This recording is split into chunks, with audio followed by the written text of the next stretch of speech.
Om Nityananda Paramashivoham. Om Nityananda Paramashivoham. Om Nityananda Paramashivoham. Om Nityananda Paramashivoham. Om Nityananda Paramashivoham. Om Nityananda Paramashivoham. Om Nityananda Paramashivoham. Om Nityananda Paramashivoham. Om Nityananda Paramashivoham. Om Nityananda Paramashivoham.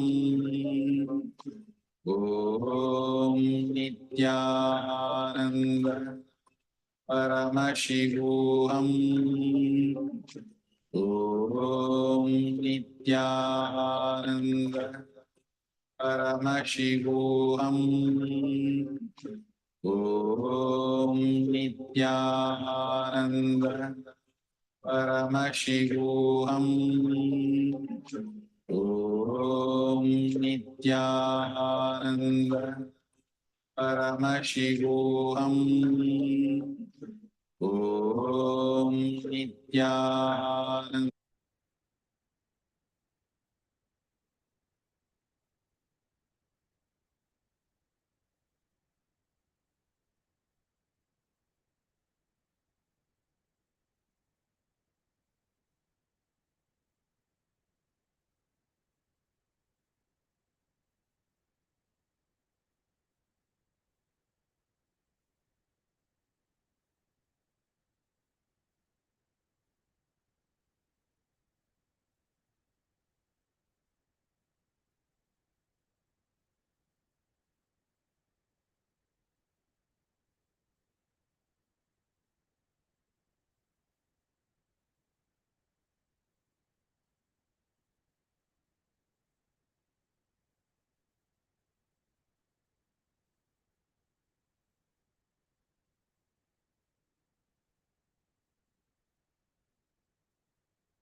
Yeah, so 4 are correct, ma'am.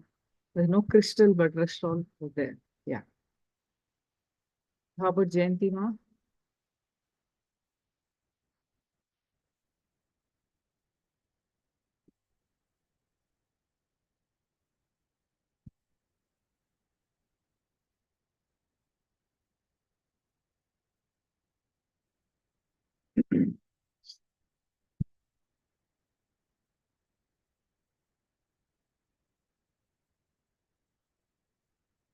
Both of you posted yellow. To show you this. This is something yellow.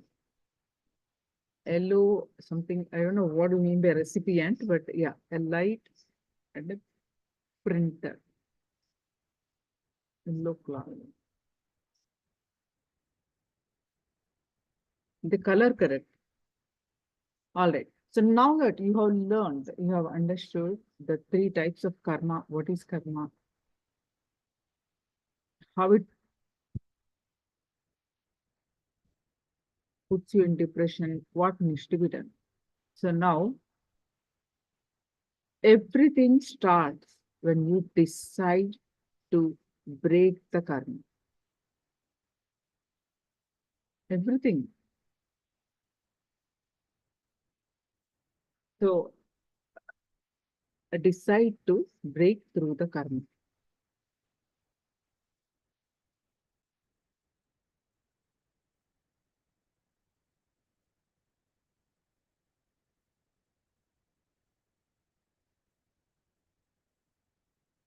Actions from the sacred cognition of consciousness, thereby through avidya, crosses over and descends death, transcends death, and through vidya experiences and celebrates the nectar of immortality and bliss, the eternal space of oneness with consciousness. Listen. Recognizing the karma pattern in which you are stuck, thought current in which you are stuck, and deciding to liberate yourself from that thought current is vidya. Recognizing karma pattern, thought current in which you are stuck, and breaking from that, having a breakthrough from that thought current. Please understand, your decision to change you, your decision to have a breakthrough in your thought current is required basically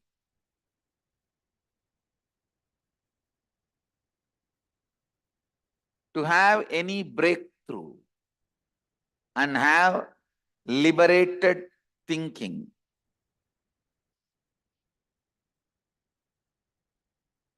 Understand some of these basic truths. If you have a thought current which can cause some health issues, be informed that thought current can never give you fulfillment in wealth also, and it can never lead you to enlightenment also. It cannot give completion in any field of your life.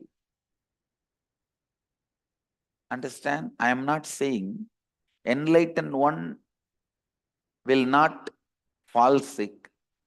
All I am trying to tell you is, when you are working towards enlightenment, if a thought current is bringing sickness to you, it will not be able to bring completion to you.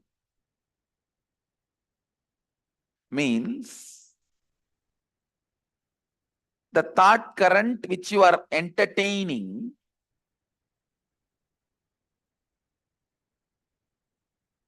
will bring difficulties not just in one field, in every field.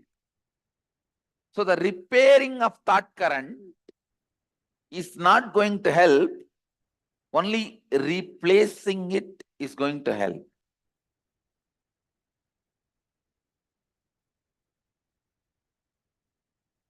When you have a problem, do not suspect just your actions. Suspect the very you. Please understand. Do not suspect just your action. Suspect the very you. Means your very thought current, your idea about you. Suspect that very you, because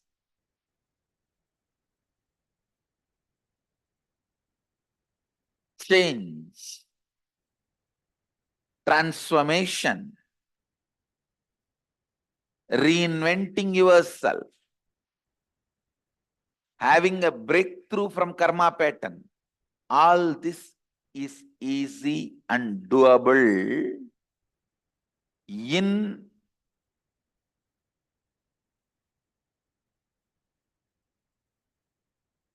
simple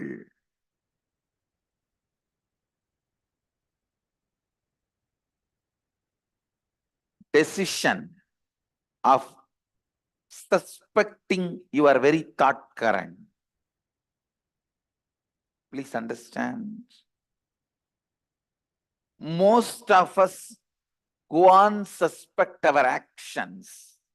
I think morning I don't get up and do yoga. That is why I am sick. I think I don't go to office in time. That is why I am not earning. I think I am not taking right decisions in my office. That is why I am not earning. All this is suspecting your actions. No. That is not going to solve the issue. That is not going to give you a breakthrough. Suspecting your very cognition about you. See, early morning, unable to get up and go for yoga means you have the deep cognition that is not possible for me. It doesn't look like me. It looks like somebody else, not me.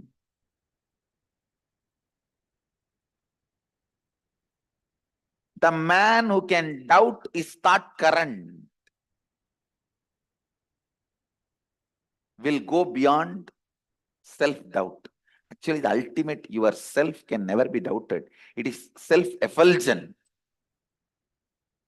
Whatever you can doubt, your self-doubt, self-hatred, self-denial, SDHD is all about your thought current.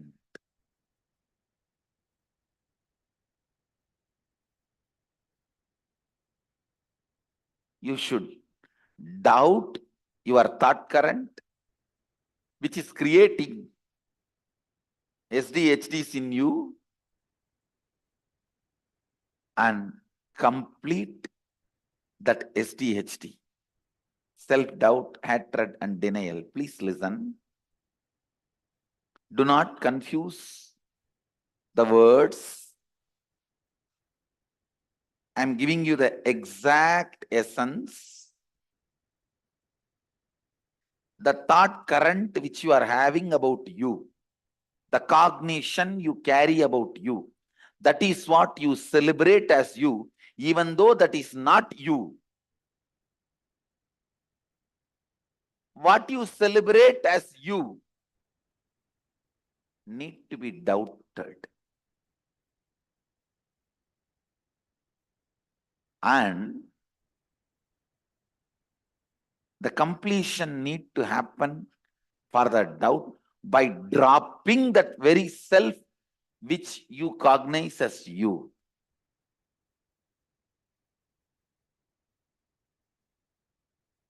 I tell you, if you are not able to get up early morning and go for yoga, it's very simple problem. Or I'm giving you another one example. You are not able to run your life unless you get your morning tea or coffee. You are not able to relax unless you take out your stress on somebody else. Listen, it may look very simple issue. The simple issue can't be healed, completed just by you attending to some of your actions. No. Understand? Don't think that morning not able to get up, that problem will be solved if you learn to become active in the early morning. No. It's not that people who don't get sleep early morning are enlightened beings. No. You need to dig out and complete that very pattern. You need to dig out and complete with that very pattern. Why you are not able to get up? Why you are doing what you are doing?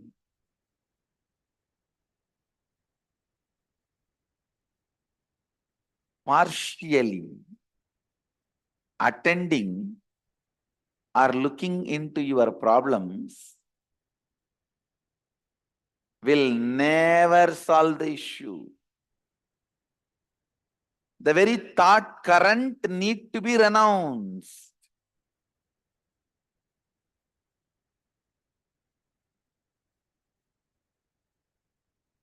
If you are having headache,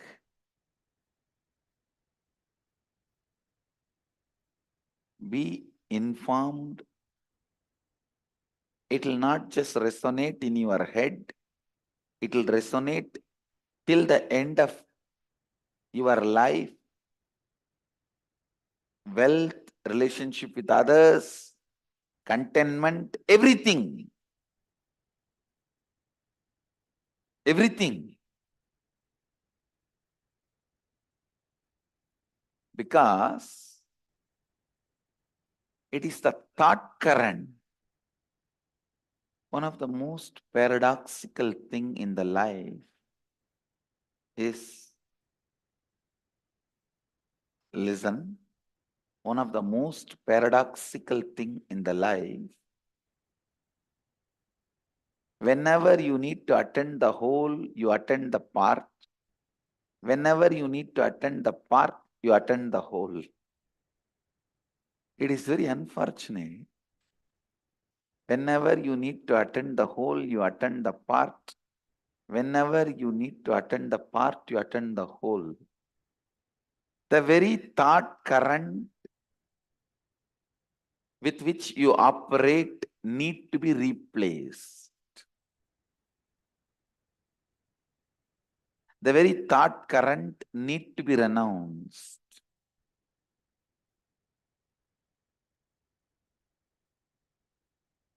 If you are entertaining the thought current, you don't have enough energy to wake up in the morning.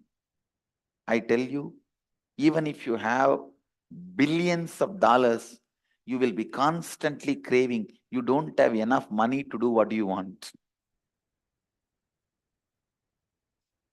Because you do not know the power of the money which you already accumulated and having it. You will consider them as zeros and still continue to feel poor. I tell you, the man who feels active about himself, the kind of a richness he feels, and the man who feels stagnant about himself, the kind of a poverty he feels, I tell you, feeling stuck in your inside is the real poverty. Feeling stuck in your karma pattern. When I say feeling stuck, I define, please listen, I'll define feeling stuck. Today, you somehow wake up, do little yoga, and even go up to the level of Kirtan, Guru Puja, the 9 o'clock flat. Then for 1 week, nothing moves. Again, after a week, you attend Karma webinar and you decide to break from that pattern. Again, 2 days,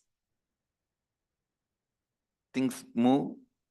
Again, you are back to square one, sometimes even square zero. This is what I call feeling stuck in the pattern. Feeling stuck in the pattern. understand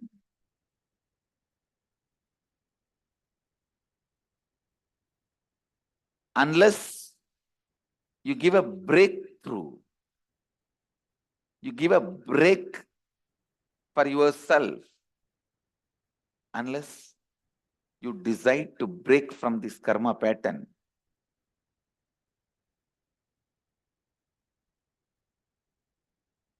completion never happens. Fulfillment can happen only when you break from karma pattern. I tell you, I have seen millions of beings, not just human beings, Gandharva, Kinnara, Kimburuda, Yaksha, Rakshasa, Bhuta, Preta, Pichacha. I've seen all types of beings. With that clarity, I'm talking to you.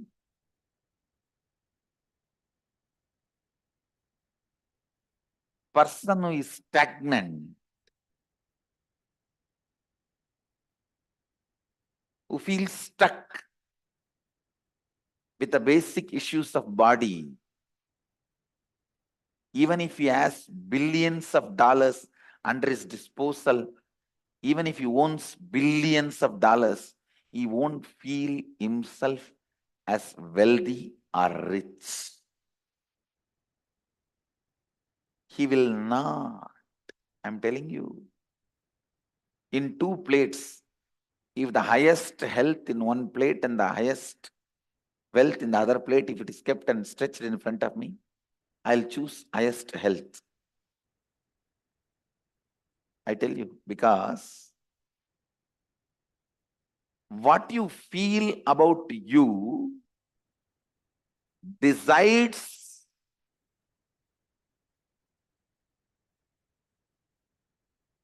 your fulfillment, your completion. If you are stuck in your health or in any other pattern, that feeling stuck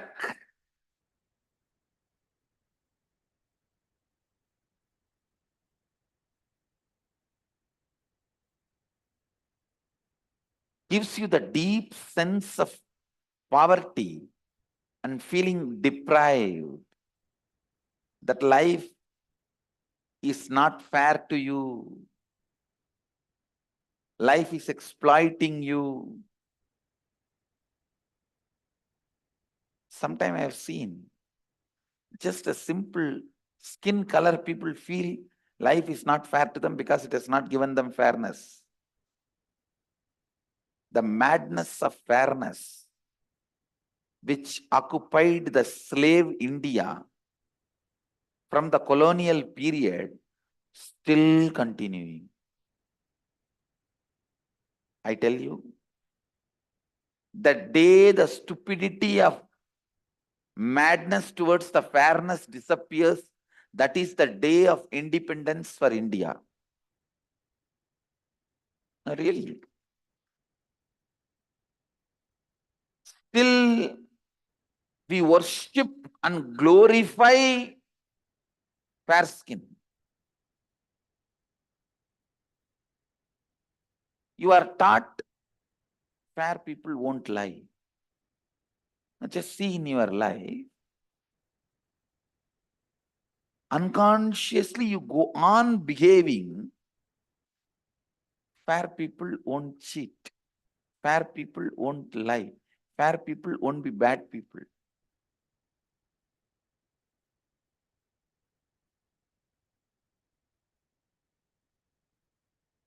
Renounce anything British forced on you.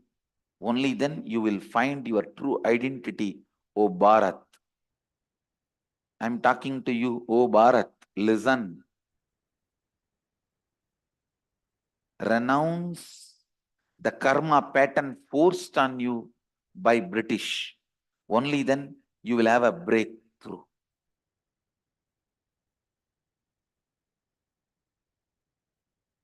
India's unfair obsession with fair skin In 2010, India's whitening cream market was $432 million.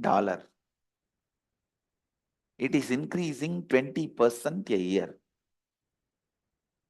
233 tons of skin whitening products are sold in India. India spends more money on whitening products than on Coca-Cola.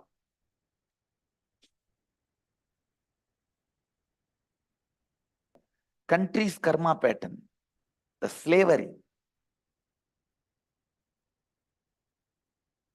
Where country suffers with this karma pattern.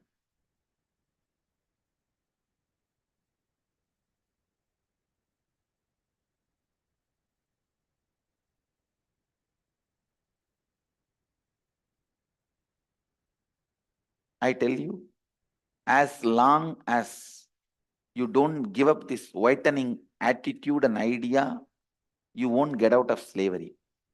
Till the last whitening cream tube is thrown out of Bharat, Bharat continues to be slave. Because this idea of fair skin infused into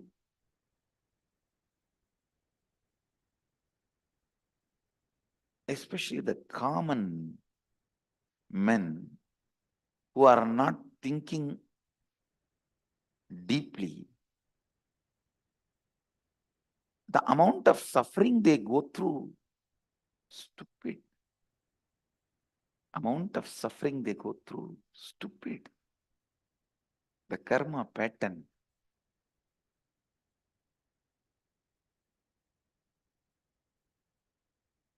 Feeling life is not fair to you. Feeling stuck.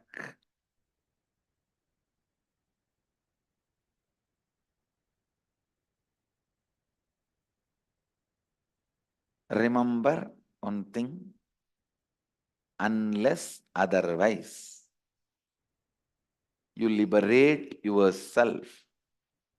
Listen, unless otherwise, you liberate yourself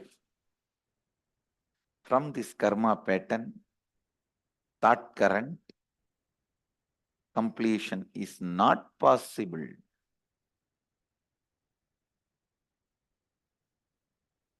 The good news I have for you is, you can get out of this karma pattern. You can break this karma pattern now.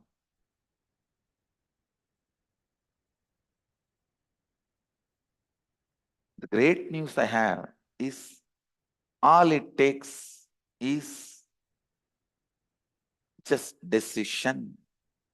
Because your karma pattern itself is decision by you, it takes only decision to undo the decision which you took. It takes only a decision to undo the decision you took already. Nothing else. Karma is nothing but the wrong decisions you took.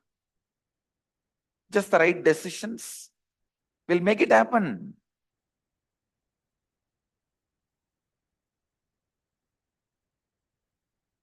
I have seen a person who can break from karma pattern. He always gets new people, situation, understanding, new right things to celebrate life, to fulfill himself. And same way, people who can't break internally, only escape from external situation like a running away, disappearing, they never get out of karma. It comes back to them wherever they go. Before they go, the karma is sitting there. In Tamil, there is a proverb. Adishtam rail vanda tarudaran tandila vandrudunu. Means if your fortune is coming by train, your misfortune is coming by telegram. Now, if you don't break from inside and just try to break outside, wherever you go, your karma pattern is already sitting there with Purna Kumbha to receive you. Come, come. I'm waiting for you only. Where are you escaping? Feeling stuck and breaking from it is the essence of this verse. Vidya means recognizing where you are stuck and breaking from it. Vidya means recognizing where you are stuck and breaking from it.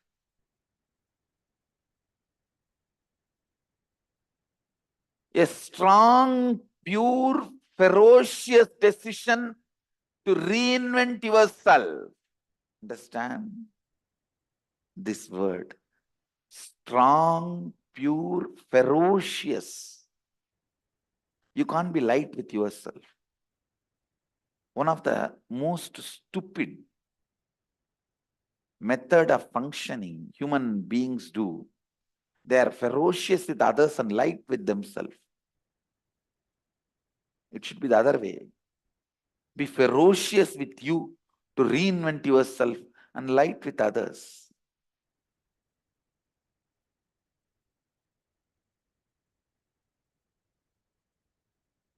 Let master do being ferocious with others. You relax. That's his job. Why are you trying to do his job? Master's job should be done by master.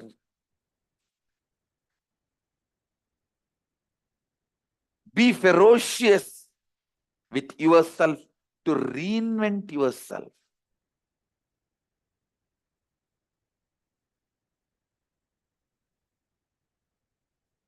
Build the will to renounce the karma pattern. Be ferocious to reinvent yourself. Only if you are ferocious, you can get out of the constant suffering you carry, thinking in one direction and acting in another one direction. I have seen people, they sincerely think they want to take responsibility, they should become responsible. They will even start imagining that they are responsible. They won't even care that few chairs lying down in the backside, which is not proper. Why can't I take the responsibility to organize and keep them in proper place? They won't even take that basic responsibility. The carpet is lying like that. Are the tables unnecessarily lying here and there? And sometimes I look around and wonder, is this the place where hundreds live who talk and think they are practicing responsibility, and thousands who come and go who are supposed to be learning about responsibility?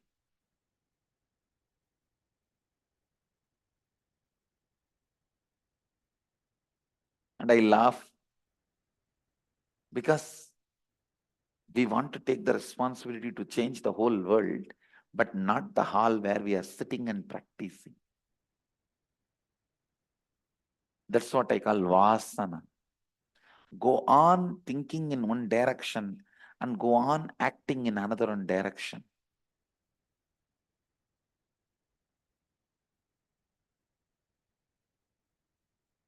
Go on thinking, cherishing that you are responsible. Do not move even 1 inch to the direction. I tell you, anything which falls in your eyes, if you know how to put that on somebody else, you will live in such poverty and powerlessness. You will not do even what is your responsibility. It is the definition.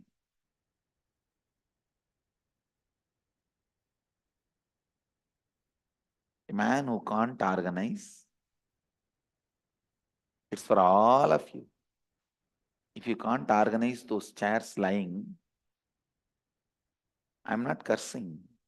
I'm telling you the truth. If you did not feel, if you did not do, you are a failure in your life in all fields. It's not, I'm talking about one chair here. Anything which you look around, anything which falls in your eyes,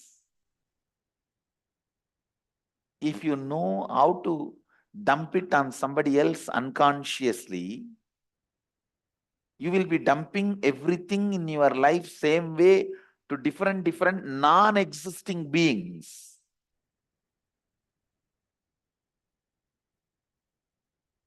And live with ghosts.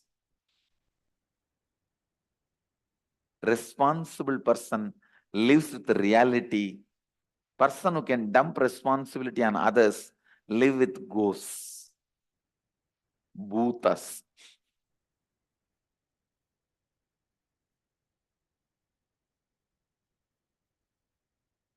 Especially if you master the science of thinking in one direction and living in the other direction, no one can save you.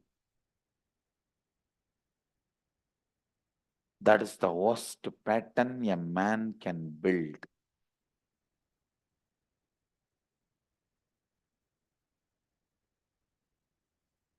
Worst pattern a man can build. Thinking in one direction and acting and living, or enacting, inaction and living in the other direction. Inaction is an action. Karma cannot be repaired. It has to be renounced. Karma cannot be changed. It has to be dropped. The thought current in which you are stuck, recognizing it and dropping it is vidya, knowledge. Cognizing the thought current in which you are stuck and ferociously deciding to drop it and reinvent yourself is vidya, knowledge. I bless you all. Let you all radiate with integrity, authenticity, responsibility, enriching, causing, living Advaita, the eternal bliss, Nityananda. Thank you. Be blissful. Nityananda Dhyanapitham, Nityananda Nagar, off Mysore Road, Bidadi, Bengaluru. Phone 08027279999. www.nityananda.org. www.youtube.com/life.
One part only we are able to study, the two parts of the DNA. We are able to study still now only one part. And scientists are really feeling that is not really our blueprint. The unrevealed DNA, the part still which they are not able to discover or make it clear, logically understand, is called They are naming it as a junk DNA. I can say the part which is discovered is junk DNA. The part which is not discovered, still yet to be realized, maybe I can use the word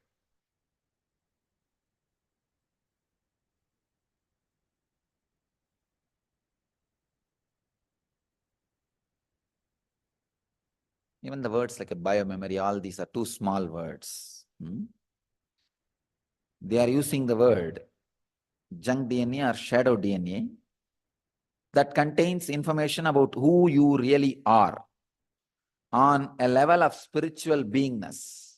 I can say that part is what I can give the name Jivatma. The part which they are calling as junk DNA or shadow DNA, I'll give the name as Jivatma. Of course, I can give the name individual self DNA. Individual self DNA. Because the junk word is too small. Even the shadow word is too small. The healing modalities clear karmic blockages and stimulate these dormant portions of the DNA. So these are the discoveries. Whatever now I said are from various scientific researches, the discoveries and conclusions from various scientists. Now I'll try to explain exactly what I experience in these lines.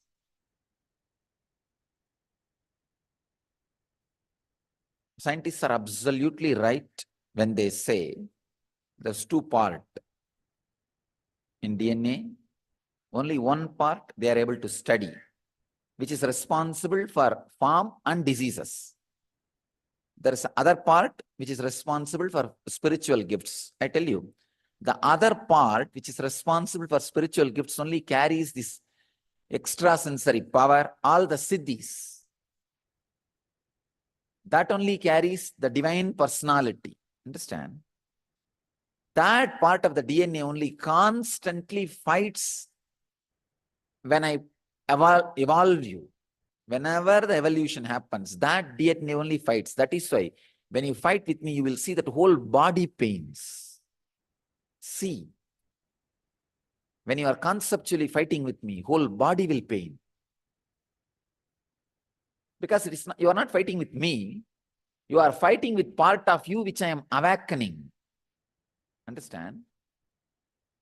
This part which already science has understood, this part carries the ordinary samskaras and biomemories.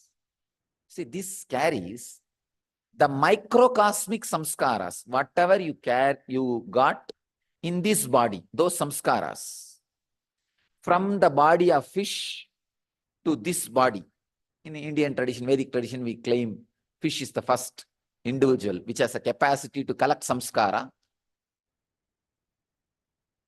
Of course, even before fish, we can collect samskara, but it is untransmittable. That is why Matsya is first avatara. Please understand. As fish, any engram you collect only can be transmittable. Till then, it is so subtle, negligible. It cannot be transmittable. That is why the Vedic tradition we call first incarnation is Matsya. Then the avatars, then the incarnations expand and grow. Actually, you need to understand. Everybody is an incarnation who knows they are incarnations. That's all. See, incarnation means what exactly? Taking birth again and again. If you know you took birth again and again, that will lead you to enlightenment and you are incarnation. That's all. Nothing else. If you know you took birth again and again and again, and it's a reality, you will just realize, oh God, hey, I'm doing the same thing. That's enlightenment. Then you are incarnation. Understand, when I say in 2000 I realized I'm an incarnation, that is what I mean. It's not that before 2000 I was not incarnation. Only in 2000 I realized I am an incarnation. You understand what I am saying? You see, when you realize you took birth again and again and again, that suddenly makes you an incarnation. That just makes you an incarnation. So even now, all of you are incarnations. Now, if you realize that truth, you are an incarnation, you can write a biography, autobiography of an avatar. With that understanding, when you look your whole life back, you will understand the whole thing was very synchronized way, very synergetic way, was planned for the speak hit. For the speak hit only, everything was very synergetically planned, in a synchronized way. Now you will not understand that. You will see, oh, it's a big chaos. No, it is not. It is not. No chaos is a big chaos. You thinking that everything is chaos is the biggest chaos. Nothing else. You thinking everything is everything is chaos is the biggest chaos. Nothing else is chaos.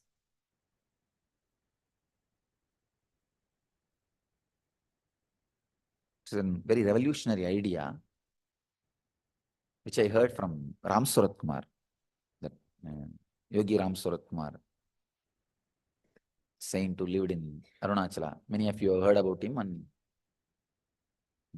very revolutionary thought, very revolutionary process. When somebody goes to him for liberation and all that, it's a little unconventional, untraditional. He always used to keep a rope, bunch of rope. I have seen. And he will completely tie them.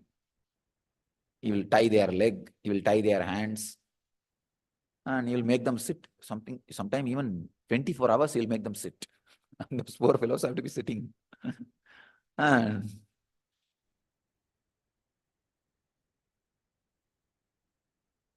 naturally, 5-6 hours, the dedication will be there. Say, 5-6 hours, oh, this Swami is making me. The dedication will be there. And you will sit with passions. But after 10 hours, naturally the passions will wither away. Completely the passions will wither away. You can't, you see, just imagine 10 hours your hands and legs are tied and made to sit, and you don't know when he is going to release you. See, if you know in one day he is going to release you, you will not have a problem. You don't know when he is going to release you. So first 5-6 hours, the dedication will be up. That part will be up. Everything is okay. But after 10 hours, what will happen? That is when the suffocation will start. And especially physical tying up is such a survival thing. Nobody can tolerate more than maximum 10 hours. 10 hours is the maximum. You can't tolerate more than that. That's a maximum. Especially people who come to him for enlightenment, all these things, civilized people. They are not traditional trained criminals who are habituated for prison or handcuff and all that. All civilized, cultured people. So 10 hours will be too much. Then there, that microcosmic biomemory, see, the dedication which they carry in microcosmic biomemory will be exhausted. Let me give you the example of this microcosmic biomemory, macrocosmic biomemory. From the fish body till now, whatever you collected is microcosmic biomemory. That part only the scientists are able to analyze and understand as a known DNA. Let us call that as a known DNA. And the other part, which I call Jivatma DNA, the individual self DNA, that part is a macrocosmic biomemory. Please understand. Macrocosmic biomemory means whatever has happened in the cosmos, whatever has happened in your body. When I say your body means not only just the 6 feet, whatever ingredient added to make these 6 feet. Means when you are first time fish and the fight which you had with your spouse fish, that memory will be there. From whatever you collected from the fish body, it will pass to the next body, next body, next body. From that body to till this body, whatever was collected and transmitted is what I am calling microcosmic biomemory. And whatever has happened in cosmos is macrocosmic biomemory. A certain dedication or love will happen in microcosmic biomemory. With that only you recognize my microcosmic biomemory.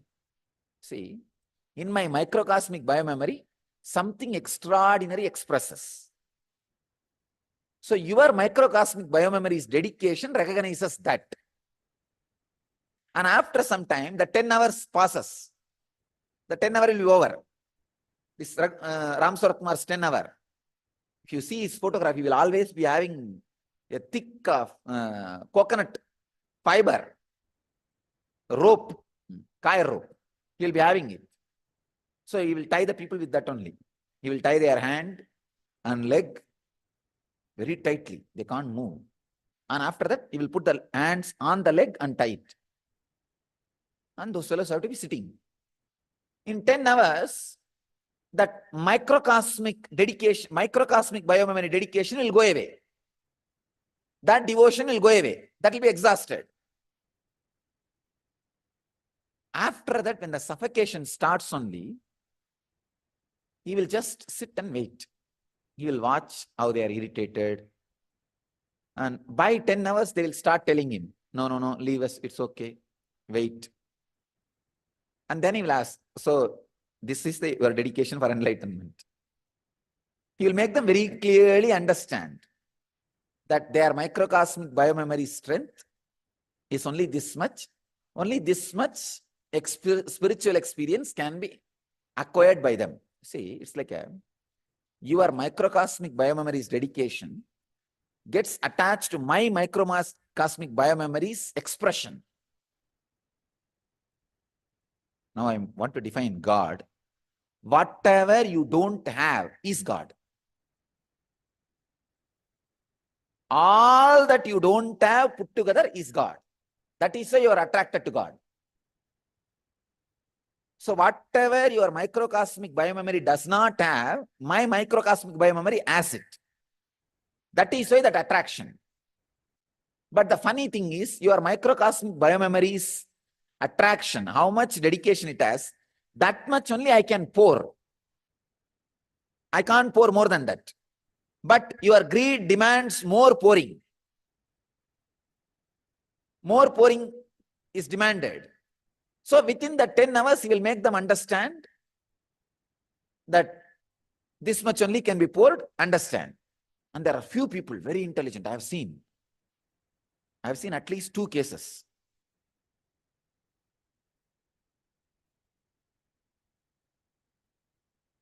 Who just withstood more than 10 hours also. Maybe they withstood 15 hours, one full day. And by night, they started, that regular thing started happening. Somehow he was also interested. He sat patiently and made them understand, made them understand. Now your microcosmic biomemory dedication is exhausted. Look. Very simple awareness, nothing else. He brought them to awareness and told them, now don't dedicate also. Don't dedicate because now you will have fear. Fear. Don't go for dedication. Don't go for anything. Go for love and go for awareness. See, when your microcosmic biomemory is exhausted, don't go for dedication. That's the wrong step you will be taking. You will be pressurizing yourself. You will be forcing yourself because you will have tremendous fear. You see, I have a deep concern for you. When your microcosmic biomemory is exhausted, don't think I am angry with you. I have concern for you. Only I don't know how to express it because any word I express, you will not experience that as a concern. You are in fear. Person who is in fear can't experience love. Whenever your microcosmic biomemory is exhausted, when the dedication dries down, go for love. That is why this puja, deity, guru, and remembering sweet memories and the beautiful time, beautiful experience, strengthening your feeling connection with the master, the love with the master. He will suddenly release all the rope when they are not expecting, all the rope, and he will tell them to lie down. Lie down and feel the difference between the suffocation mood and this free mood. Understand?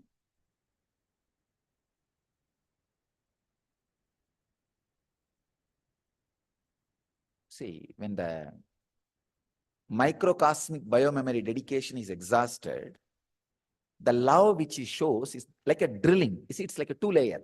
Microcosmic biomemory dedication and macrocosmic experience, macrocosmic DNA.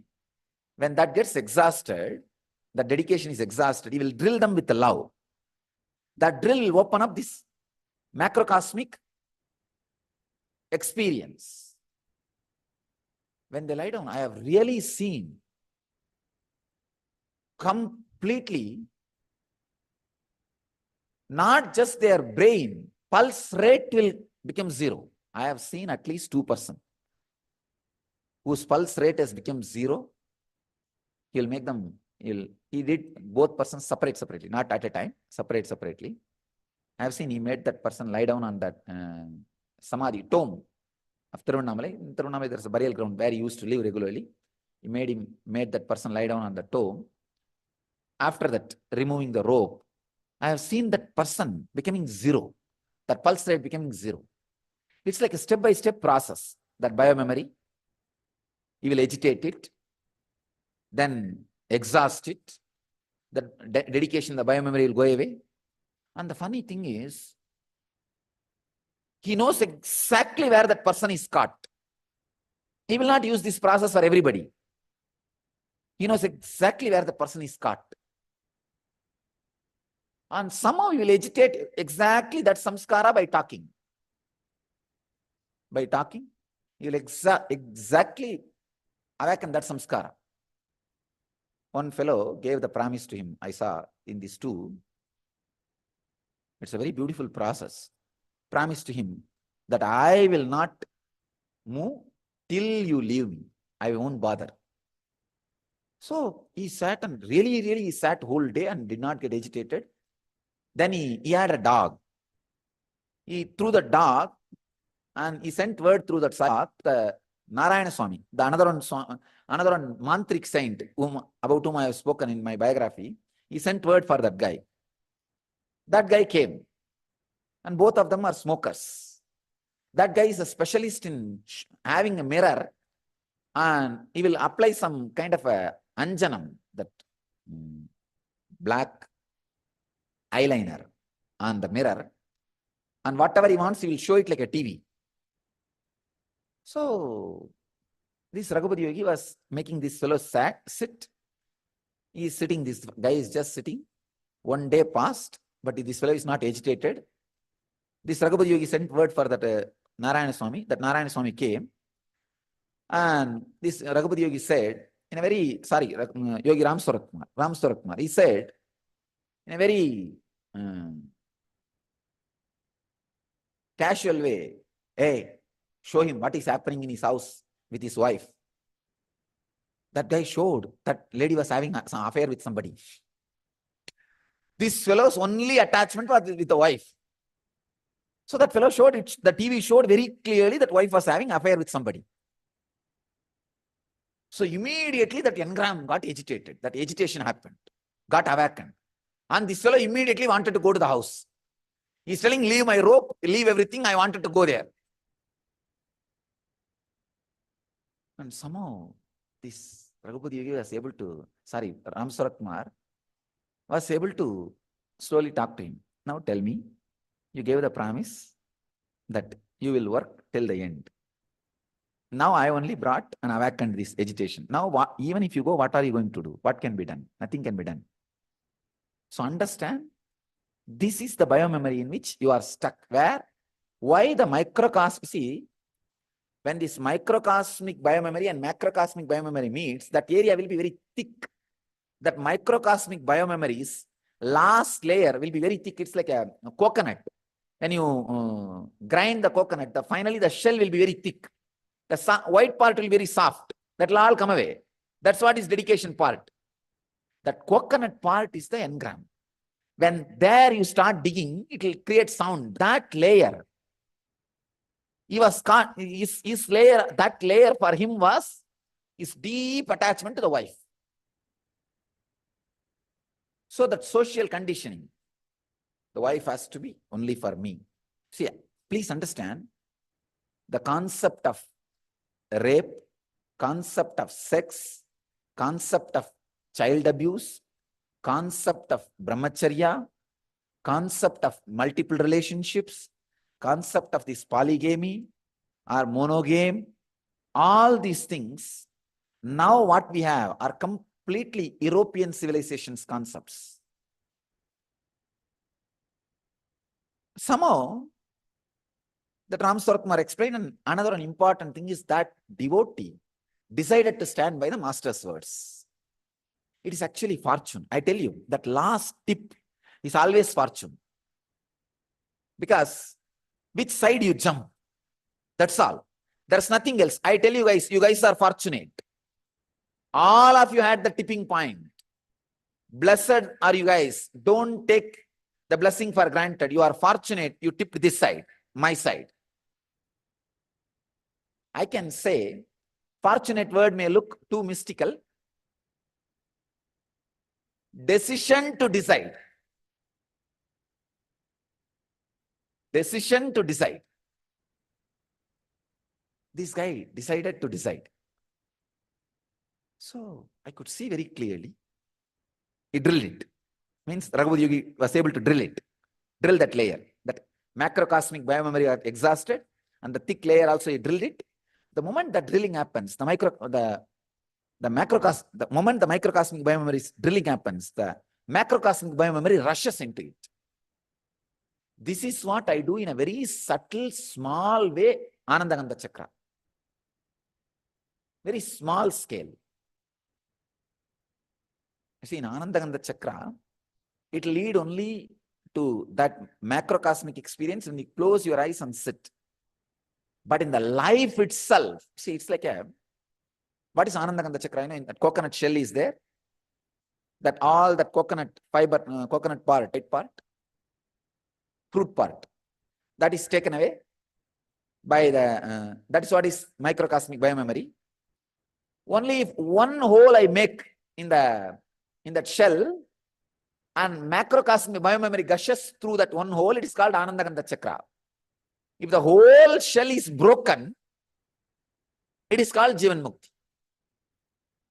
So if you are living with me, I will break the whole shell, put you in Sagaja Samadhi.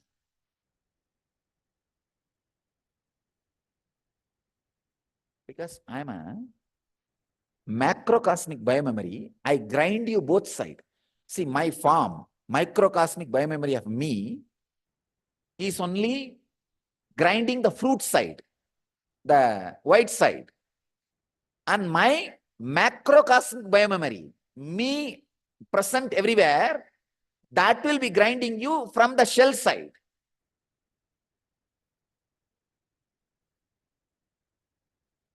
Both will be grinding.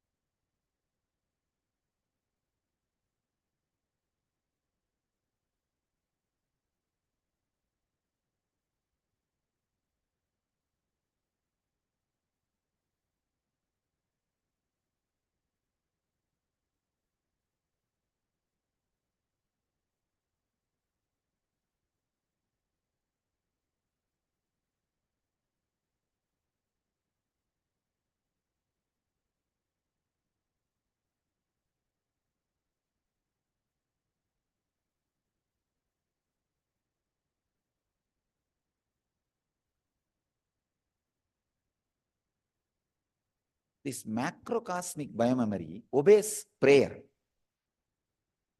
If you feel the grinding is too much, pray. Immediately macrocosmic biomemory will stop it.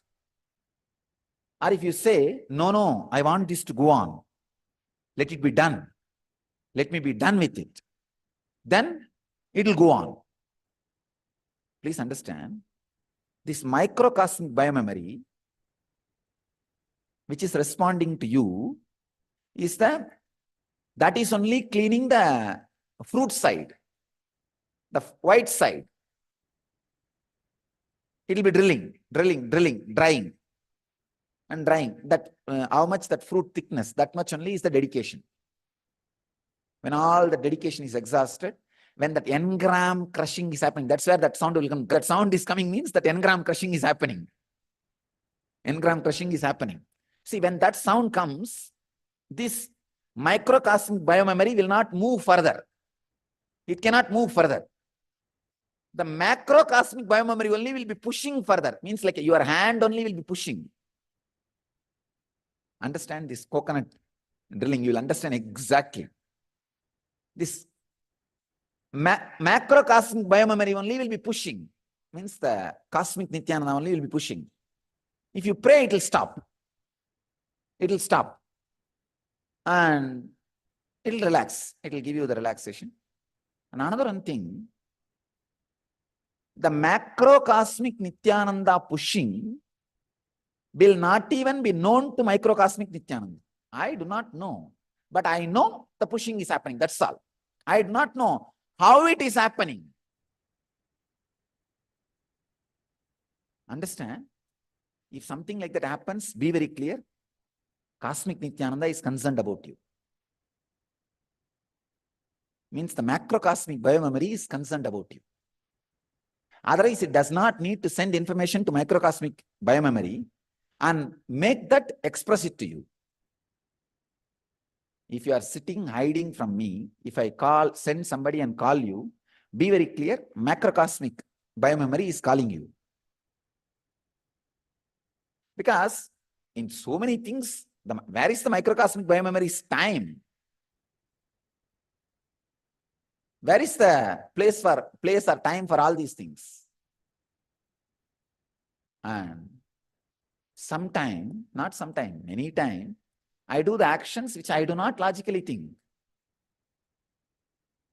But exactly you know why it happened. Many times what I do, I do not know the reason, but you know the reason.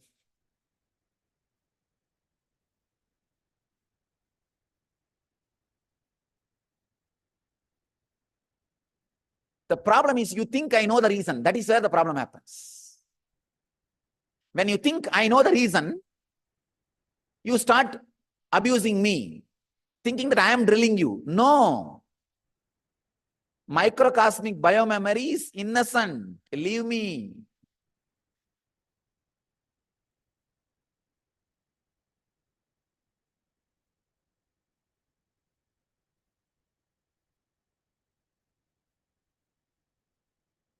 It is the macrocosmic biomemory playing this game.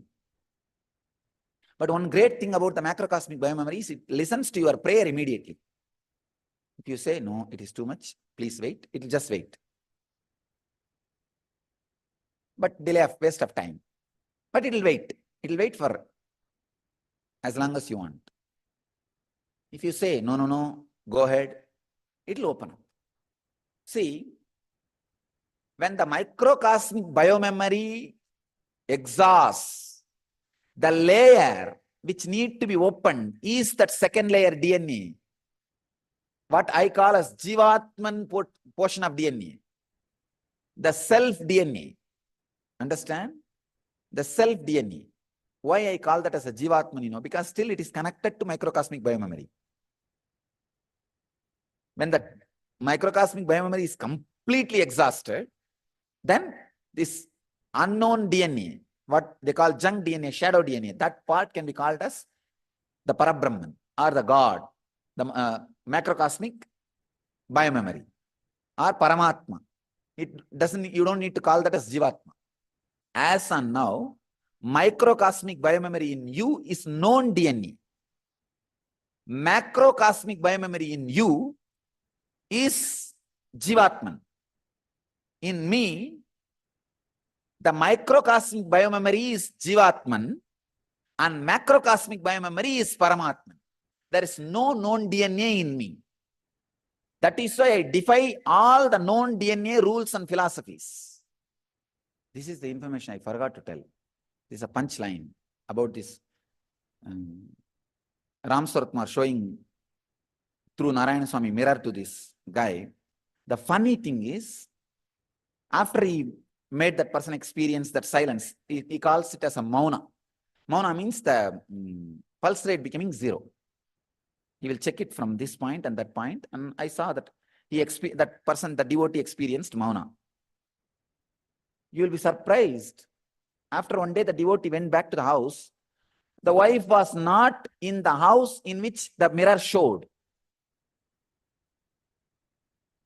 See, when he saw where the mirror showed, at that time and that day, wife was not even in that house. The mirror showed lie. Understand? What that mirror showed was a lie. So that guy came back.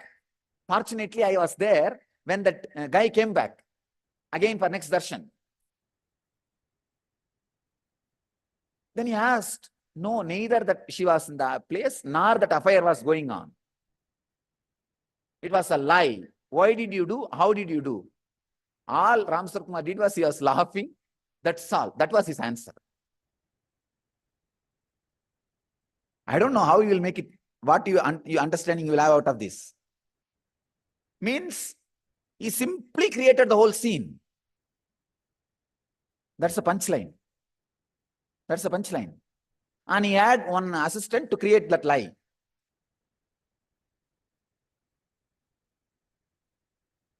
You understand? Simply created the whole thing in that mirror through the Narayana Swami's help, because Narayana Swami is well known for this. He can show anything. So finally, what is it boiled down to what? He just worked on his engram, and the information was shown to him was not even a fact. It was not even a fact. But of course, these kind of risky games to play, you need a tremendous understanding between the master and disciple. See, if even one place, if something cracks, what will happen? If that fellow has rushed there and suddenly sees neither she was there nor that other person was there, he will lose complete trust over this person, the master, and everything, and it will become a big ruckus.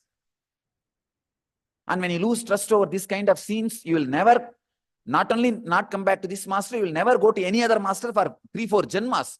Like a cat, once it boils its tongue with a hot milk, it will never go near the milk. Big risk only. But you are successful. You are successful.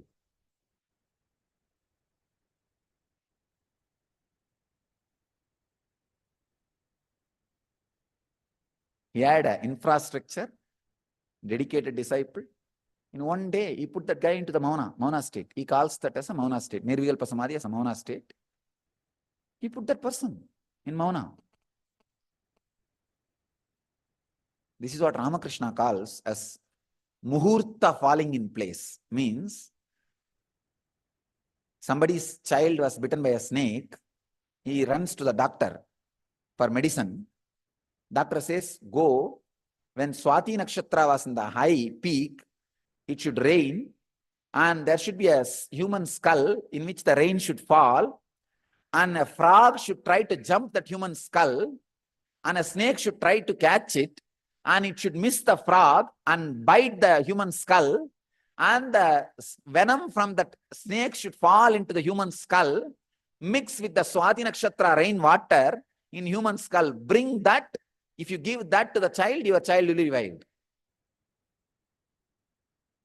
And this guy goes in search, and really, fortunately, that day was Swati Nakshatra peak, and suddenly it started raining. He was running near a cremation ground where there was a human skull, And he just waited and prayed. One frog jumped, and there was a snake to catch that frog, and the snake missed the frog and bit the snake, the human skull, and the poison came out and mixed with that water. He brought and gave, and child got revived. Muhurta. Ramakrishna calls this as a muhurta happening. That's what exactly happened with Ram Sarat Kumar's thing. Muhurta happened. Muhurta means this guy had a dog to go and call Narayan Swami. And the Narayan Swami had these extraordinary powers and mirror. Not only mirror and power, even to tell a lie. The mirror is able to even tell a lie. I had another one experience with that mirror. Secretly, when he was not there, I picked up that mirror and put a Anjanam and saw. And the Devi appeared actually. It was an Yakshini. It appeared. And I got frightened. I think I have spoken about this. Later on, I will describe that incident. Yakshini means the demigods. Demigods. Anyhow, he had the mirror. Then this guy he decided to decide. Decided to decide. He had experience. After that, he went and found. But one beautiful thing is when he came back and understood it's a lie information, he was not angry. He was so grateful. He was so grateful. He was with tears of ecstasy. You went to any extreme to put me into this experience. He appreciates the risk taken by the master. See, otherwise anything can become irrelevant. Suddenly, the whole thing can become irrelevant. And another one thing, this guy also had that kind of a attraction to this microcosmic biomemory of the Ram Sarat Kumar. So that love plays a major role. Love acts as a lubrication. When microcosmic biomemory and macrocosmic biomemory is drilling the coconut. But one important thing, everybody behaves very intelligently till their coconut is grilled. Let other coconuts get drilled. These guys will have so much of consolation, love, promise, words, inspiration, lifting, elevating. When their coconut gets drilled only. What about you guys? Even for me, this has happened. When my coconut was getting drilled in 1999, before 2000, even I had to go through such a thing. See, when you do the weightlifting, how the nerves are seen by green, like that when I went through that grilling, all my nerves were seen as red. That kind of a drilling. Whenever you are able to see the nerves in the red, just understand the drilling is going on. Drilling is going on. That's what has happened in me. It will not be seen in green or other color. It will be very deep red. Heavy pain. Heavy pain. Physically, these are the symptoms to find out whether drilling is going on. Choosing to choose. Deciding to decide. It's almost like when you are standing in the waves, the sand under your feet will be washed away, taken away. To decide to push, you can stand. If you just slip one step, what will happen? You will just go with the wave.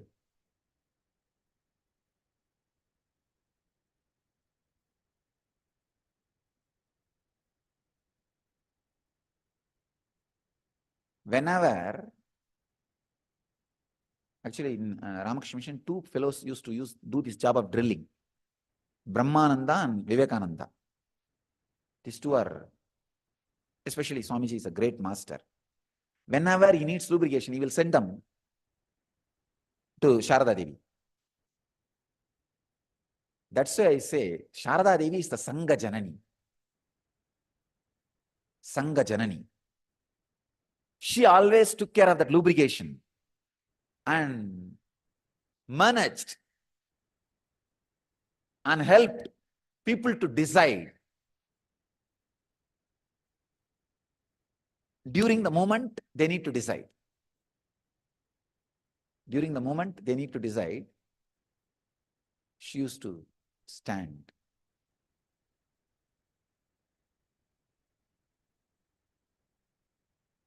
This thing which I am talking, we can even scientifically prove, because see, the parietal lobe gets thicker and thicker.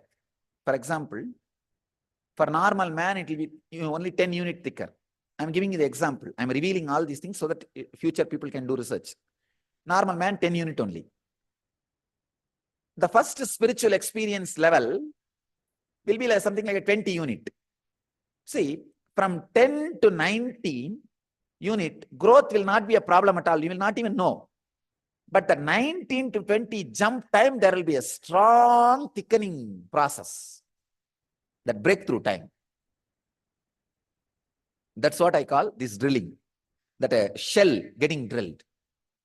And after the 20 happens, till 29, you will not have a problem. That 29 to 30, that breakthrough, there will be another one problem. There will be another one. Move. Strong means the thickening, the jump of the thickening part. And there will be a time, I can say 100 unit if it gets thickened. After that, the thickening will happen like 1,000, 2,000. There will not be any pain. That part, the 100 part, where there will not be any more pain during further thickening is enlightenment. Understand? There will not be any more pain during further thickening. That part, that spot is enlightenment. And don't think after enlightenment, thickening stops. No. Thickening goes on and on. That is why there's so many new things are getting revealed. But that's unit when the further no more suffering during the thickening process. That spot breakthrough is enlightenment. That's what I call as enlightenment. That is what has happened in me at the age of 12. But it does not mean the thickening has stopped. It went on and on and on. There was no suffering. You see, when I describe to you guys the 1919 experience, I describe as suffering. It is not suffering as you understand. But I need to tell you for your understanding. That's all. It was different. Now, the 10 to 12, that 9 to 10, when it happens, what you experience, you call it as suffering. That is why I named that as a suffering. But that was not suffering for me.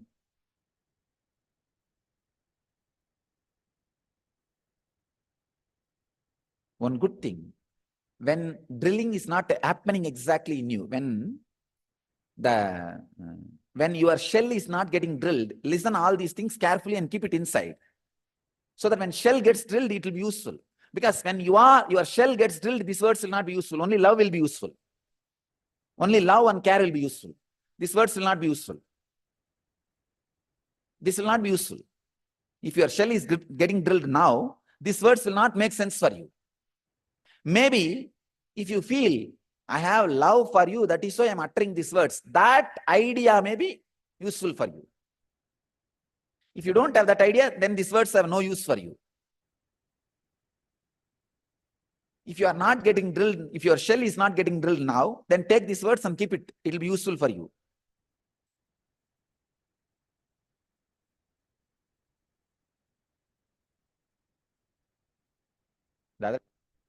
When that guy saw in the mirror, the wife having affair, I saw his kurmanadi. Kurmanadi is this nadi. It just goes. When you do the weightlifting, that kurmanadi only is seen in green. I saw his kurmanadi became completely black, the anger, because that was only engram was there. And then after he settled with the master, it became red, means the drilling was done. When he went and came back, I saw it became a pure rose color, like shining, gold. When you do the weightlifting, means that working on the muscles, it will be green. Based on the Kurmanadi's color, you can find out what is going on with you.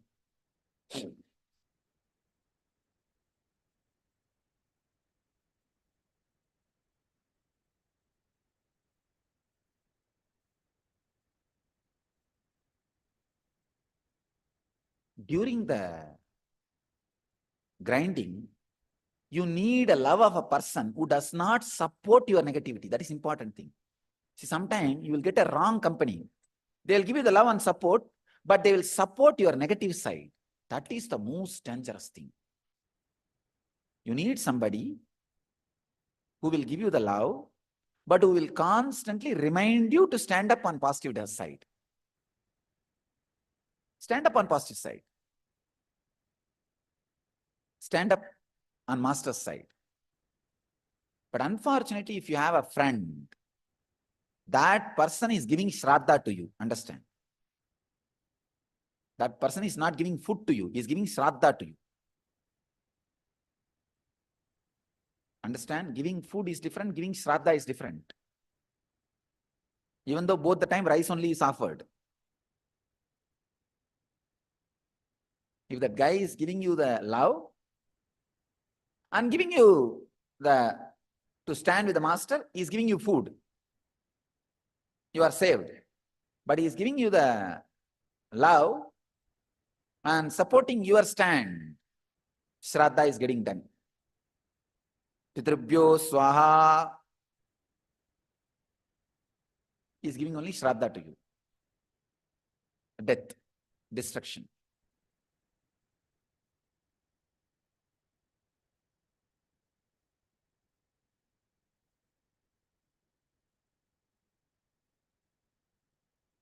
See this microcosmic biomemory has no memory. That is why only when macrocosmic biomemory wants to tell something, it downloads that. Only that is there. So I have no other work, only expressing that.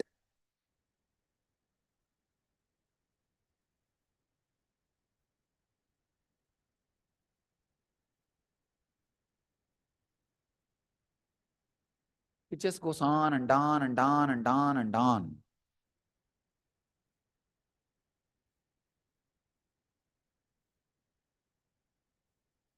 That's why I always tell people when somebody comes and says, I'm feeling suffocated or it is too much, I tell them, all right, then pray. It will become all right. If you pray, then who is using me and punching, that person will stop. That power will stop. Then that constant punching will not be there. Some other biomemory will come, I will go, the punch will be directed to somebody else. And it will be punching somebody else. You please be busy with somebody else. Now I'll become busy with somebody else and something else. The second layer DNA, the Jivatman DNA, if that is awakened in you, you become a new being, new human being. The whole purpose is to awaken that second layer, Jivatman DNA in you guys. That's all, nothing else. It means you have to completely annihilate whatever you are holding. Like that Narada, when he was caught in the flood, in Yamuna, I told you Narada's story, got caught in illusion. That wife went away. The child is slipping out of the hand. And luggage, the wealth, little wealth is leaving the hand. So that is the time when the first level biomemory gets exhausted. Narada has to drop that. No other way, let go. Then Krishna's voice said, hey Narada, yeah, God, the second level biomemory is awakened. The Jivat biomemory is awakened. Complete annihilation. There is no shortcut for in the spiritual line, understand? If you put yourself into that belt, conveyor belt, there is no shortcut. There is no shortcut. You can only pray and tell the power system, hey, stop the belt. I don't want to move further. Let the belt be stopped. The prayer will always have the answer. Either you should know, is this lubrication? Lubrication means love. Is this enough for me to go through this drilling, this process? Let me pass. If you feel no, it is too much, then tell, pray, stop the belt.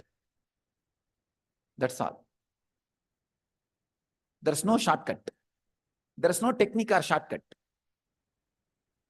Technique and shortcuts can give you one drilling, like a one hole in the shell, Anandagandha, but not complete annihilation. All the concept you have, all the idea you have, all the relationship you have, all the holdings you have, everything has to be annihilated, no other way. Unfortunately, sometimes you can't even say, no, I don't want enlightenment, I don't want. You just stop this process. Maybe if you say that you can stop the process to the macrocosm, then it stops. I've seen. It stops and puts more lubrication. A lot of love and more lubrication and pacifies. But again, when you feel comfortable, everything is okay, again that belt starts moving towards the drilling machine. That is what everybody wants. That is what all the jivas want. It's a tremendous love with which the cosmos does the whole drama game. So understand? Feel blessed till you stand this side. Feel blessed till you stand this side.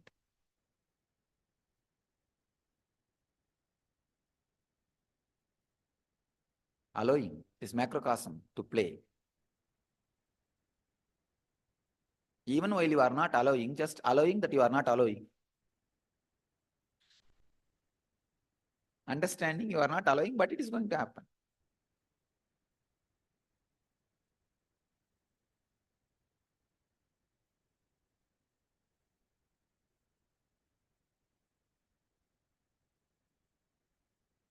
All right. So let the Jivatman DNA be awakened in you. The self DNA be awakened in you. That is what is repository of all the siddhis, all the great siddhis, powers. See, in the microcosmic biomemory, the powers which has microcosmic biomemory is that moving your hand and eating, chewing, swallowing, lungs, heart, all these things are microcosmic biomemories powers, which goes on without even your knowledge. Same way, in macrocosmic biomemory, that Jivatman DNA, there only all the extraordinary powers like a flying, levitating, all those things are there. Mahima, Lahima, Karima, Anima, Ishitvam, Vashitvam, Prapti, all those cities, they are there in macrocosmic biomemory. But that will be awakened only if the microcosmic biomemory is annihilated. Awakening the Jivatman DNA is the essence. So the essence of my today's message is 2 parts of DNA you have. One is known by the science, which is responsible for your form, disease and all that.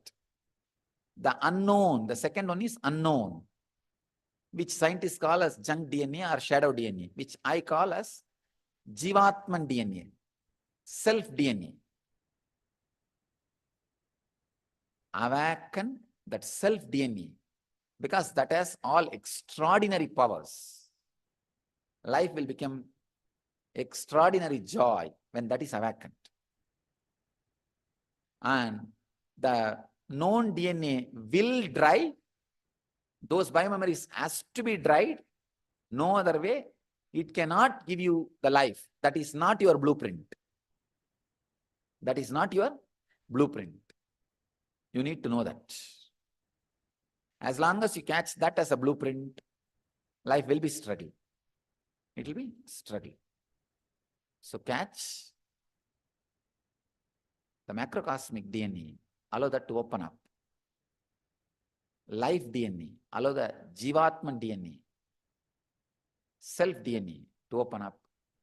That will lead you to to the ultimate. I bless you all with my deep love. Let you all experience the lubrication, love energy. Whenever you go through this grinding, whenever you need it, let the love energy fill you all. And let you all go through peacefully, blissfully the whole process and experience macrocosmic DNA enlightenment. Let you all achieve and radiate enlightenment. Today, we had the Nityotsava flag hoisting, Nityotsava Dvajarohana for Swamiji's Jayanti Brahmotsava.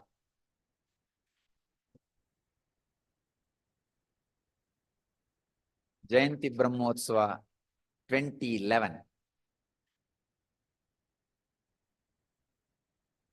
So we finished. Our whole Sangha has finished its drilling. Now we are entering into the smooth, beautiful, flowing macrocosmic biomemory. So we are ready and explode in 2012. So it's all over now. The coconut shell is broken and burnt. Now we have to flow into the smooth energy and explode for 2012. Let you all achieve and radiate enlightenment. Let's all achieve, radiate, experience, express, and explode and radiate the eternal bliss, Nityananda. Thank you.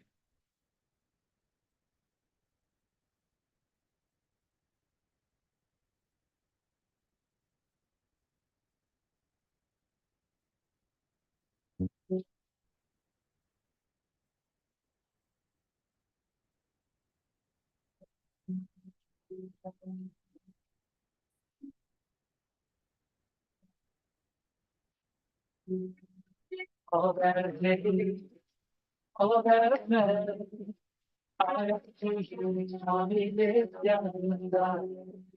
All that I need, all that I need, I have to you, Swami Nityananda. That is there, that is all, that is all, I surrender to you. All that I need, all that I am, I have to you, Swami Nityananda. Karunavataram, Samsara Saram, Jagatindharam, Sadavadam, Adiyavinde, Bhavani, Sahitam.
give you few types of mental setups.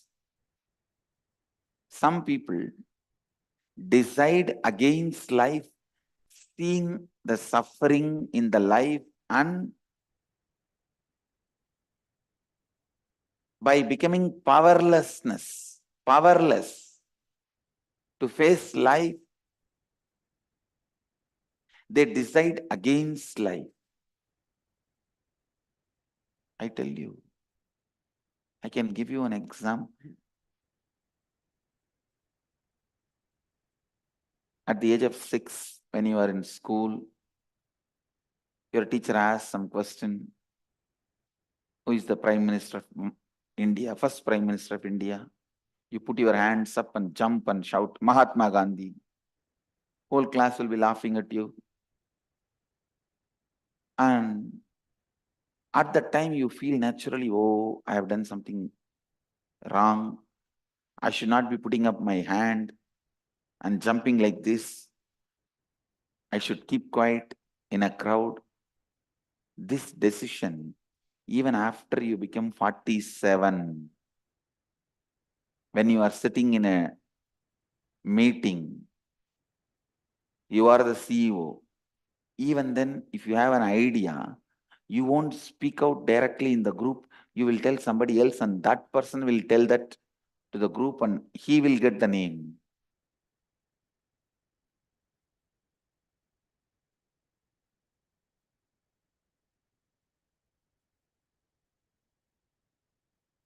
You decide for your whole future based on one incident. Look in thousands of decisions you have done based on one incident against life. And the other day I was talking to a devotee. I was telling him, hey, always remember you are Mahadeva, Shiva, and move the happenings of your life with this understanding. He said, no, Swamiji, I just have blood pressure and sugar. I tell myself I am Mahadeva and let this blood pressure and sugar be healed. When that does not heal, I lose confidence that I can change the other things. Listen. This blood pressure and sugar, you would have taken so many thousands of decisions against life. That is why it came.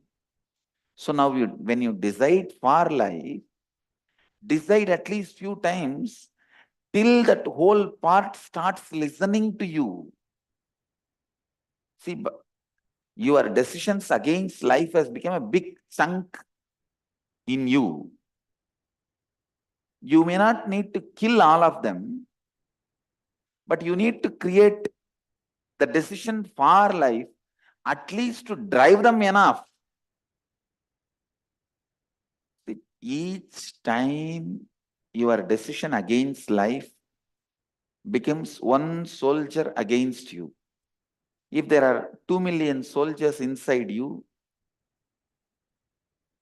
each time you create a positive decision, means for life, you are creating one soldier in your army.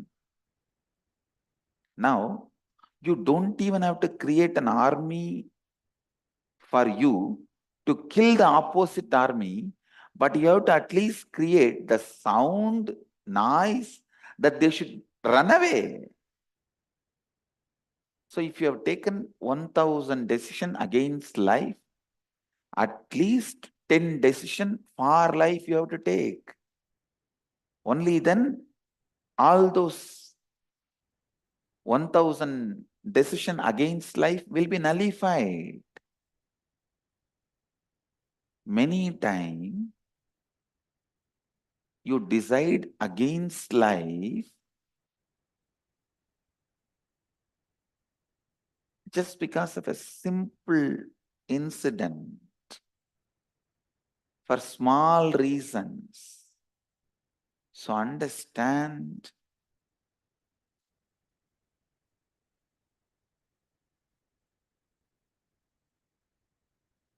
there is one kind of mental setup. which decides against life because of few incidents of life. Second, there are a set of people. There is a kind of a mental setup. They decide against life. Listen, they decide against life out of ignorance. That deciding against life is going to give them peace or liberation. That ignorance. People think, oh, instead of living like this, let me die. And you think if you die, immediately you are released from all this suffering? No. If death is going to be the freedom from all these sufferings, I would have started promoting suicide long before. No. It is no way going to free you. Please understand. If you commit suicide because you are not able to handle your wife, you may have 10 wives exactly like the same person with whom you are living in the hell. No, from whatever you think you can escape, you will have more.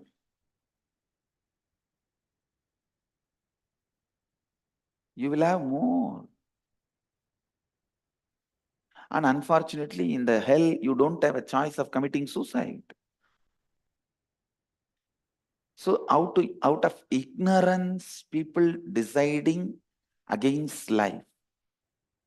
And there are some people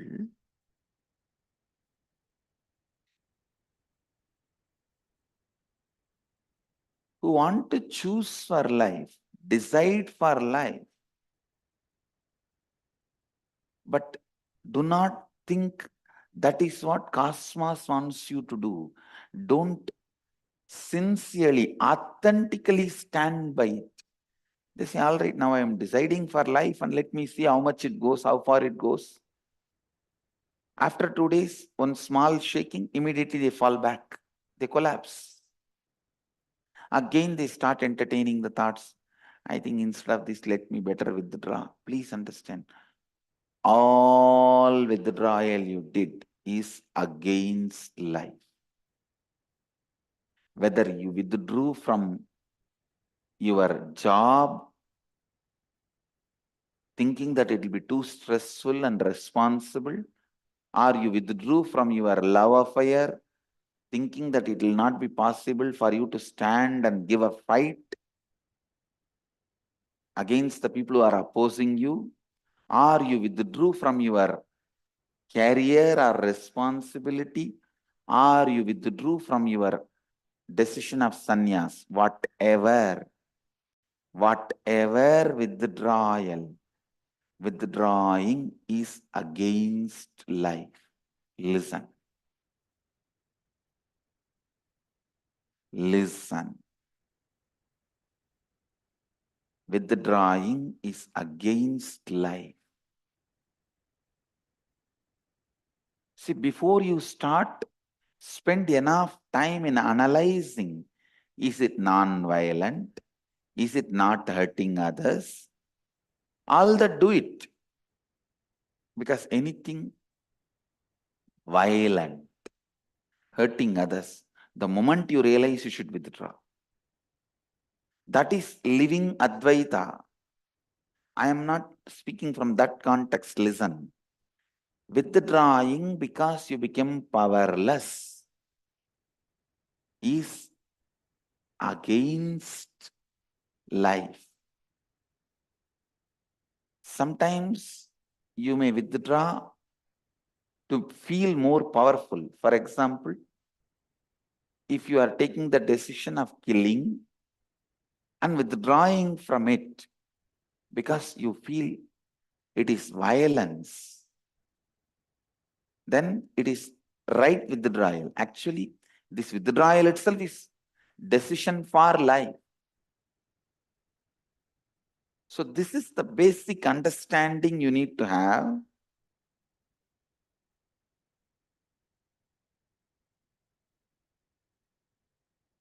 Whatever makes you powerful and live Advaita, you should decide for it. And these ideas which I am expressing in the morning satsang, explaining these Upanishadic verses, you may need to listen to this satsang 3-4 times and internalize, because very subtle understandings, you can't handle this roughly. No. You can't handle this roughly. These subtle understandings need to be studied, internalized. That is why Vakyartha Sadas. That is why Vakyartha Sadas.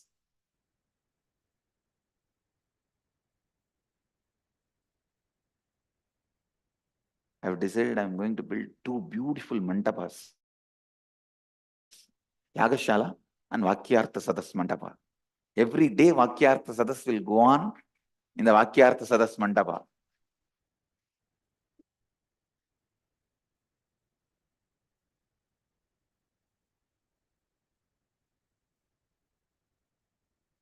What went on between Shankara and Vyasa will go on forever in this campus.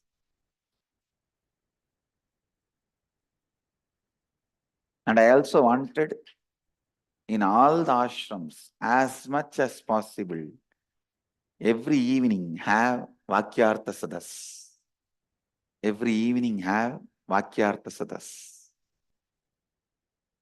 Even if 10 of you sit across the table, chat over a cup of tea, that is also Vakyartha Sadas. When you do it sincerely, to explore the meaning of the scriptures and understanding and context, that is also Vakyartha Sadas. Every evening, we should have Vakyartha Sadas. Once sun sets, the Vakyartha Sadas should start. Because now whatever I am speaking, you may miss some words, you may have some confusion. You need to internalize again and again and again. Deciding for life. Listen. Deciding for life. Every time you decide for life, immediately it reflects in your being. I told this devotee who was complaining to me, I tried to cure my blood pressure and sugar. When that did not change, I got the negative belief. I feel that is not going to work out for me. No, don't do that. Understand the number of times you decided against life only is sitting in you as disease. So you should decide how many number of times it may take that I have to decide for life to drive these diseases out. I'm going to decide, that's all. This disease has to disappear. How many number of times I have to decide for life for this to disappear, I don't care. But I am going to go on decide for life. Whether these diseases disappear in this birth, in this body, or in the next body, I am going to have a healthy body. That is, I don't care about that. But I am going to just stick to the decision for life. This is enough. You will see immediately your body transforms.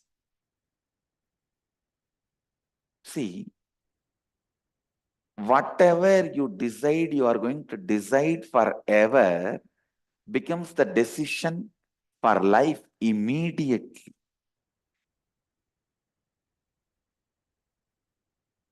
Just the other day, I was telling in the satsang, if you decide clearly, till death you are going to decide only for wealth, you will feel then, why should I delay till death? Come on, let me start deciding now and let me start expressing. Life will be aligned, tuned. I tell you, frustrated beings are the criminals of planet Earth. Listen, frustrated beings are the criminals of the planet Earth. When somebody is frustrated, starts deciding against life, they are the dangers to planet Earth. When somebody constantly decides for life, they become the juice of planet Earth, the essence of planet Earth.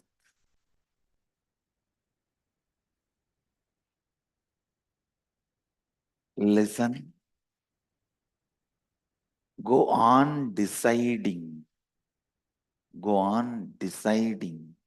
for life and know when you need to change.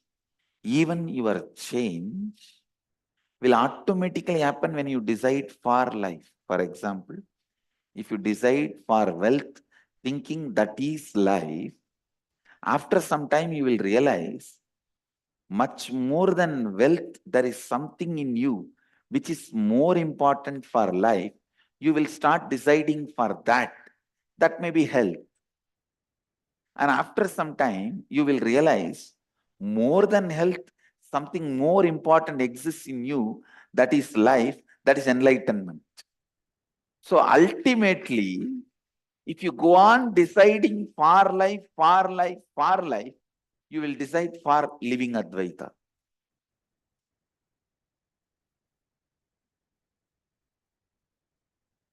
But when you believe money is life, don't decide for living Advaita. Then you will be hypocritical.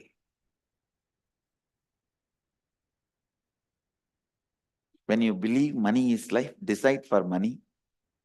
When you realize health is life, desire for health. When you realize enlightenment is life, decide for enlightenment. When you realize everything is life, decide for everything. You will have energy to have everything. Money, health, enlightenment, everything.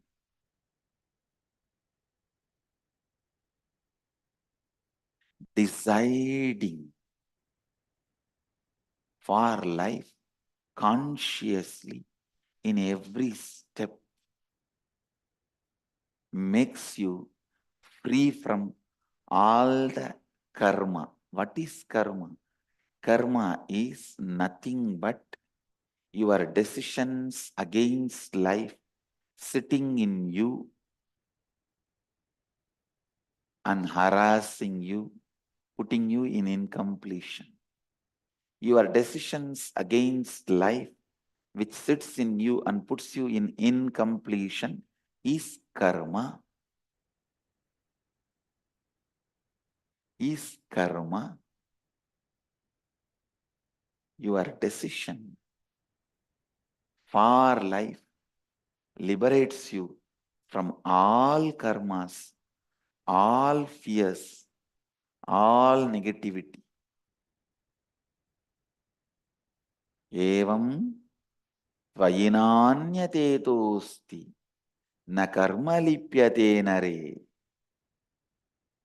There is no other way by which a man can free himself from the bondage created by the deeds. Listen.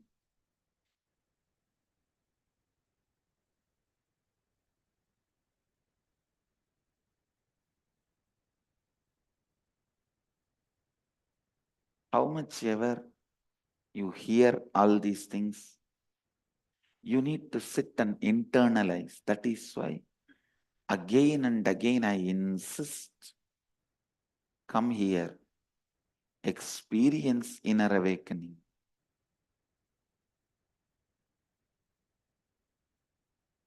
Experience completion. You will see this whole truth deciding for life will become your very core cognition.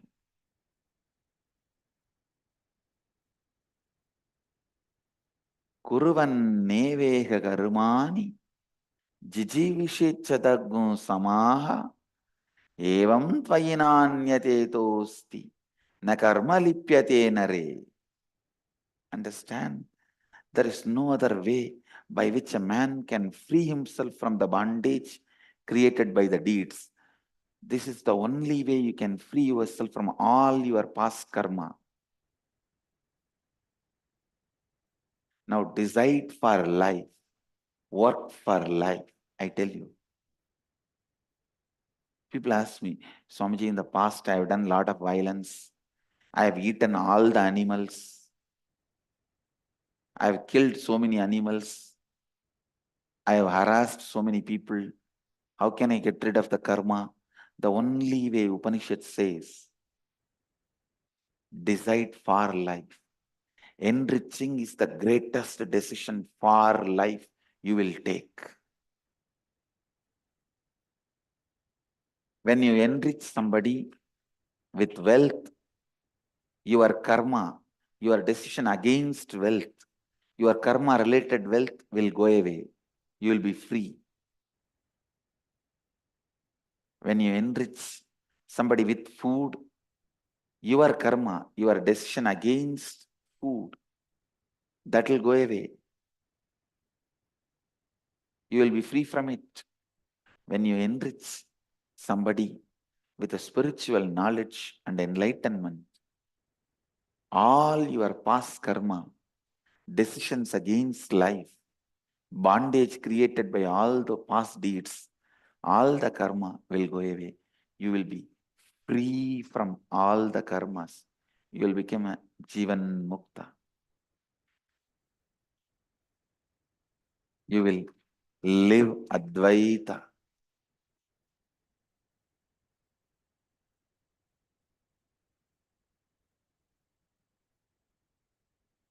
Kuruvanneveka karmani jijivishechadagun samaha evam tvayinanyate tosti na karma lipyate nare.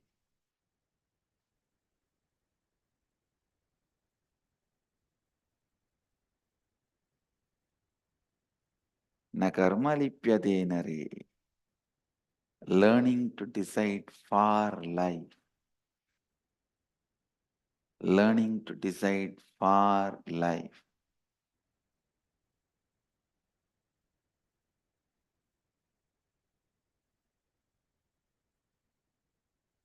The more and more decisions you take for life, the more and more you become healthy,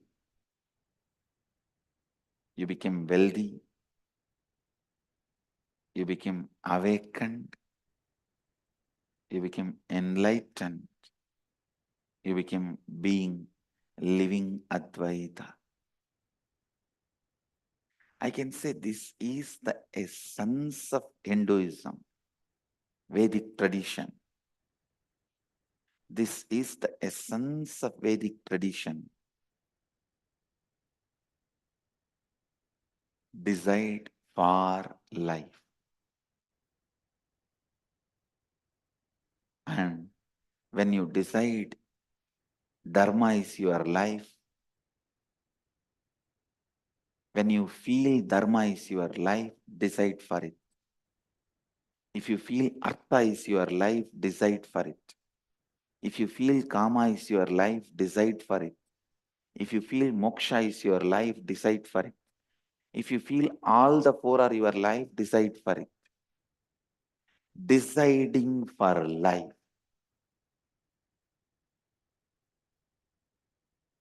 liberates you from all the bondages, karma. I tell you, every problem you face is your decision taken in the past. Every obstacle you face in your life is your decision you took in the past, knowingly or unknowingly.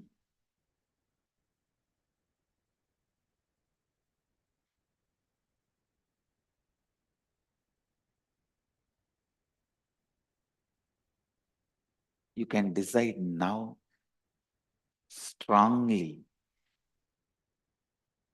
for life. You will see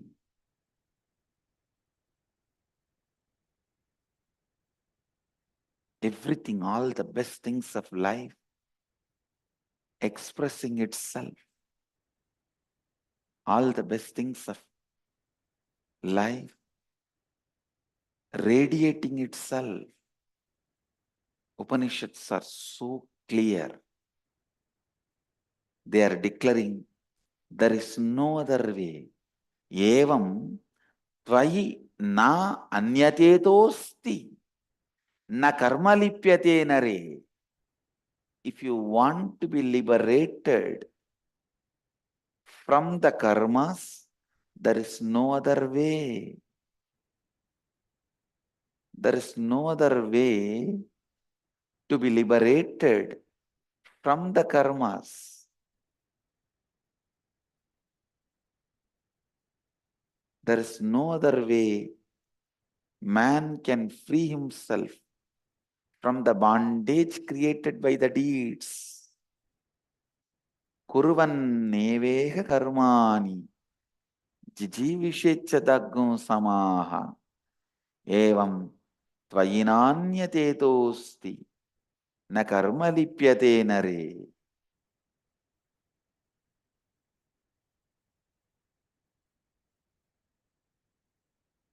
There is no other way by which a man can free himself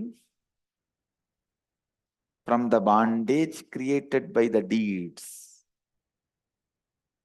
Understand, if your decisions and actions have created certain bondage, only by deciding for life and acting, you will be free from those bondages. One more thing you need to know, even a laziness is an action by you out of your decision against life.